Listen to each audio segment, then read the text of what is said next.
நேற்று நைட்டு இதெல்லாம் புலம்பிட்டு கடைசியா இந்த மாதிரி கேட்டா பாருங்க ஒரு கேள்வி அப்படியே அவன் ஸ்கூலுக்கு போயிடுவானா லஞ்ச் டைமுக்குள்ள நான் வீடு கட்டிட்டு ஆம்னி வாங்கிட்டு அவனை வந்து ஸ்கூல்ல பாக்கணும் வரும்போது உண்மையிலேயே எனக்குலாம் வந்து எச்சு விடுவேன் அவ்வளோ அருமையா இருக்கும்.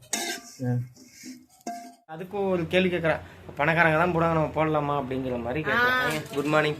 சிவாவுக்கு காலையில தூங்கி எழுந்திரிச்சா வந்து எதையோ தொலைக்கிறது தாங்க வேலை. வீட்டில் இருந்தாலும் இந்த பென்சில் அப்புறம் தொலைச்சி போடுறான், ஸ்கூலுக்கு போனாலும் தொலைச்சிடறான். அதான் கலர் தேய்ச்சி தூக்கிட்டு காலையில் கிளம்பிட்டான். கரெக்டாக 7 மணிலேருந்து அப்பா நான் ஸ்கூலுக்கு போகிறேன்னு கிளம்பிட்டே இருக்கான். இல்லை 9 தான் போவேன். என்ன அதுக்கு முன்னாடி இவன் கிளம்பி வாவான்னு ஈத்து வந்து ரெடியாக நிற்கிறான்.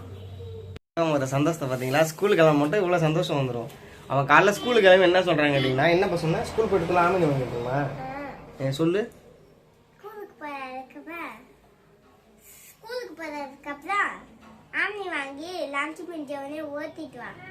நான் வந்து அவன் அதான் என்ன சொல்றானா, அவன் ஸ்கூலுக்கு போயிடுவானா லஞ்ச் டைமுக்குள்ள நான் வீடு கட்டிட்டு ஆம்னி வாங்கிட்டு அவனை வந்து ஸ்கூல்ல பாக்கணுமா லஞ்ச் டைம்ல. டெய்லி இதான் இன்னைக்கு வந்து ஸ்கூல் கிளம்பும் அதே தான் சொல்லிட்டு கிளம்புறாங்க காலையில. ஆனா அது எவ்வளவு பெரிய விஷயங்கிறது அவனுக்கு தெரியல. நீ பச்சி போலீஸ் ஷாப்பு அப்புறமா நம்ம இதெல்லாம் பண்ணிக்கலாம். அங்க ஸ்கூல்ல அப்படி என்னதான்டா சொல்றாங்க, அப்படி இப்ப எதுக்குடா அப்படி ஆர்வமா கிளம்புற, உட்கார விட மாட்டேங்கிறாங்க. காலைல தூங்கி எந்திரிச்சாலும் நான் ஸ்கூலுக்கு போகணுங்கிறா. எத்தனாவது வரையும் பாக்குறேன். இப்ப அப்படிதான் இருக்கும். விவரம் தெரிஞ்சா ஸ்கூலுக்கு போல நழுவ ஆரம்பிச்சிருவான். என் பொண்ணே பயப்படுறாங்க என் முகத்தை பார்த்து. ரொம்ப தாடி மிஸ்லாம் அதிகமா இருந்ததுனால நான் போயிட்டு சரி இதுக்கு மேல இருந்தா நமக்கு செட் ஆகணும் போய் முடியல வெட்டோன்ட்டேன். ஆனா முடிய வெட்டணுன்னே என் மூஞ்சி எனக்கே பிடிக்கல, ரொம்ப கேவலமா இந்த பனி கிளைமேட் வந்தாலும் இந்த இடம்லாம் பாத்தீங்களா ஒரு மாதிரி இருக்கும். எல்லாருக்குமே இந்த பிரச்சனை வரும்னு நினைக்கிறேன். உங்களுக்கு இருக்குமா என்னன்னு மறந்தா சொல்லுங்க. ஏன்னா எனக்கு மட்டும் தான் இருக்கணும் என்னமோ சந்தேகமா இருக்கு. என்னமோ முடிய வெட்டுங்கிறாங்க. ஃபுல்லா போய் ஃபுல்லா வெட்டி கிடச்சுட்டேன். மொட்டை தான் அடிச்சுக்கணும் இதுக்கு மேல. நான் அடுத்து போய் சிவாவை கூப்பிட்டு போறேனுங்க. அவன் காலையிலே வந்து நிறைய கமிட்மெண்ட்ஸ்லாம் வச்சுட்டு போயிருக்கிறான். ஆமணி வீடு அது இதுன்ட்டு போனான். கூப்பிட்டு வந்ததான் இன்னைக்கு என்ன செய்வான் என்னன்னு தெரியும். அது இல்லாம ஃபீஸ் வேற அவனுக்கு இன்னும் கட்டல, அதை வேற போயிட்டு பார்க்கணும். பாட்டி வந்துருக்காங்க. பாட்டி வந்து நாட்டு பாவை காட்டுறேன் இல்லைங்களா. இந்த பாவக்காய் தான் நல்லா சைஸா இருக்கு. பாவக்காய் ஒன்றும் நாட்டு பாவக்காய். இத வச்சு கசக்காம எப்படி பண்றதுன்னு தெரியலங்க. காட்டு. இதுதாங்க அந்த இது சென்னா கொன்னி. போனால் பீச்சுக்கு போனப்போ ஹோட்டெல்லாம் போட்டிருக்கியா, அதை எடுத்துட்டு வந்தாண்ட. வேற என்ன இருக்கு? அப்புறம் வந்து அந்த கருவாடு. இது வந்து ஓவரா முள்ளு இருக்கு. ஊர்பட்ட முள்ளுங்க அந்த வாழை கருவாட்டுல. ஆமா, எப்ப வந்து தூங்க வச்சு எந்திரிச்சிட்டா.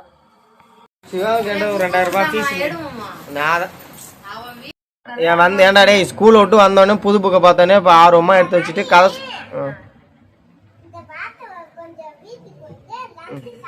நீங்க வாத்து நோண்டதெல்லாம் போதும். அந்த சென்னா குண்ணி ஊர்ல இருந்து வாங்கிட்டு வந்து பாத்தீங்களா, அது ரொம்ப நாளா நானும் செய்ய சொல்லிட்டு இருக்கேன்.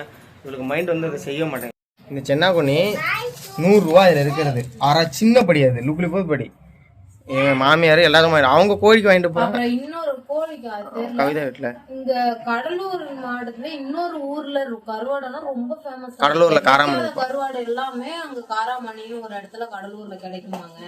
நாங்க போனதே ரொம்ப லேட்டா. அடுத்த டைம் கருவாடு எல்லாம் தீந்துச்சுன்னா அங்கதான் போலான்னு இருக்கும்.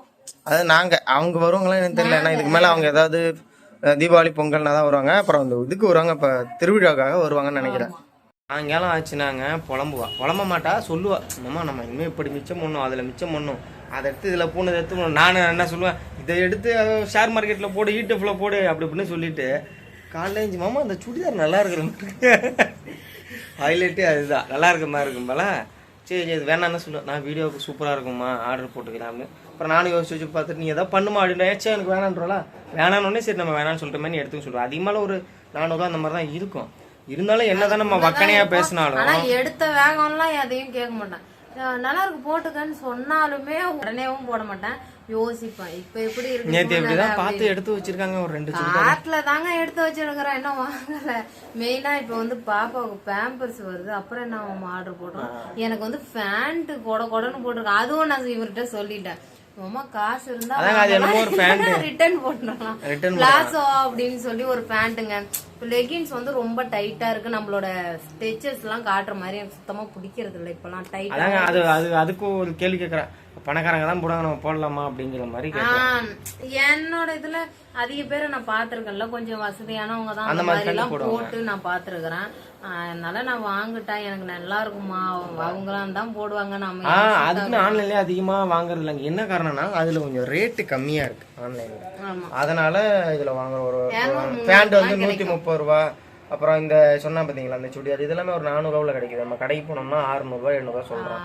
அதனால அதுல வாங்கிக்கலாம்னு நினைக்கிறேன். நான் இப்ப எல்லாத்தையும் விட்டேங்க, எதுவுமே வாங்குறதில்ல. இருக்கிற காசு சிவாவுக்கு இப்போ ஃபீஸ் கட்டுறது அது இதுன்னு நம்ம போயிட்டு இருக்கு.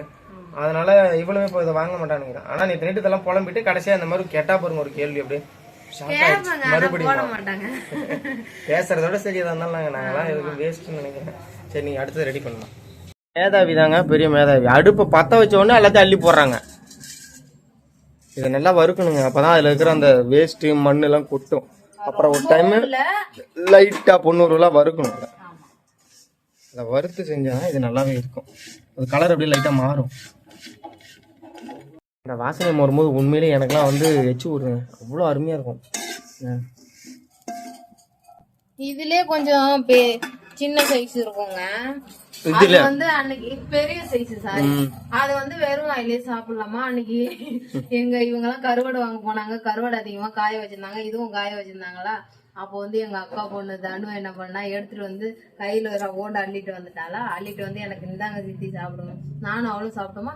சீ இதெல்லாம் சாப்பிடுறீங்க அப்படின்னாரு. இப்ப வெறும் வாயிலே எடுத்து போட்டு நல்லா இருக்குங்க, வெறும் வாயிலே சாப்பிடலாம்.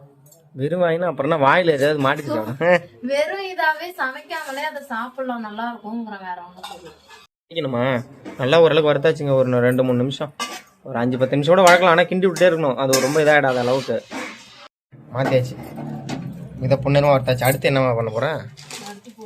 பொட்டுக்கல்லையா, அதான் போட்டு பிச்சு கடாசு இங்க வச்சுக்கிறாங்க. அப்படியே வந்து எடுத்துட்டு போட்டுருக்காங்க. எடுத்துட்டு கையில வச்சுக்கணும் எடுத்து போறாங்க. மிளகு, சின்ன சீரகம், பெருஞ்சீரகம், சோம்பு, கடலைப்பருப்பு போட்டுருக்காங்க. இது கூட போட்டுக்கலாம். காரத்துக்கு இது சேர்த்துக்க மிளகா உங்களுக்கு தேவையான அளவு வச்சுட்டாங்க. காரத்தை போட்டு அள்ளி கூட்டிட்டியா? ஐயோ வந்துட்டோமா மேடம், சின்ன மேடம் அழக ஆரம்பிச்சிட்டாங்க. அதை பாருங்க, எல்லாம் அரைச்சி முடிச்சாச்சு. ஃபைனல் அவுட் இப்படி தான் இருக்கும். பொட்டுக்கெல்லாம் இந்த இறாப்பொடி, மிளகு, எல்லாம் மிளகாலாம் போட்டு அரைக்கணுங்க. வந்துட்டோமா காரெல்லாம் கரெக்டாக இருக்குது. அவ்வளோதாங்க, பாய்ங்க.